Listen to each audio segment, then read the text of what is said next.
మేడారం మహాజాతర అట్టహాసంగా ప్రారంభమైంది. ఆదివాసీ సంస్కృతి ఉట్టిపడేలా అత్యద్భుతంగా పునర్నిర్మాణం చేసిన ఆలయాన్ని ముఖ్యమంత్రి రేవంత్ రెడ్డి భక్తులకు అంకితం చేశారు. పలువురు మంత్రులు ఈ కార్యక్రమంలో పాల్గొన్నారు. ఆసియాలోనే అతిపెద్ద గిరిజన జాతరగా ప్రసిద్ధి పొందిన మేడారం మహాజాతరను ముఖ్యమంత్రి లాంఛనంగా ప్రారంభించారు. ఆదివారం రాత్రి మేడారంలో బస చేసిన ముఖ్యమంత్రి ఆలయ అభివృద్ధి పనుల ప్రారంభోత్సవంలో పాల్గొన్నారు. పునర్నిర్మాణం చేసిన ఆలయంలో కొలువుదీరిన సమ్మక్క సారలమ్మ ప్రాంగణాన్ని ప్రారంభించారు. అమ్మవార్ల గద్దెల ప్రాంగణంలో పైలాన్ను ముఖ్యమంత్రి రేవంత్ రెడ్డి ఆవిష్కరించారు.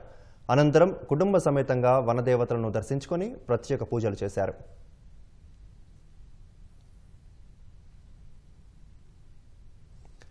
ఏళ్ల నాటి కోయల తాళపత్ర గ్రంథాల్లోని విశేషాలకు శిల్పరూపం దిద్దుకుంది.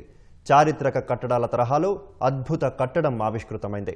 సమ్మక్క సారలమ్మ మహాజాతర నిర్మాణ పనులు చరిత్రలోనే ఓ మైలురాయిగా నిలిచిపోయేలా సర్కార్ చేపట్టింది.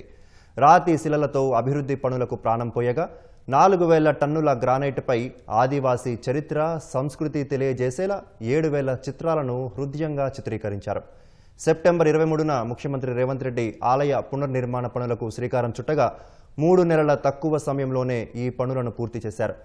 సమ్మక్క సారలమ్మ చరిత్ర పునర్నిర్మాణ పనులు ఆదివాసీల మూలాలు జాతర చరిత్రను కళ్లకు కట్టినట్టుగా నిర్మాణాలు చేపట్టారు. ఆదివాసీల సంస్కృతి సంప్రదాయాలకు పెద్దపీట వేస్తూ చరిత్రను కళ్లకు కట్టే విధంగా 100 ఏళ్ల పాటు చెక్కు చెదరకుండా ఉండేలా పనులు పూర్తి చేశారు.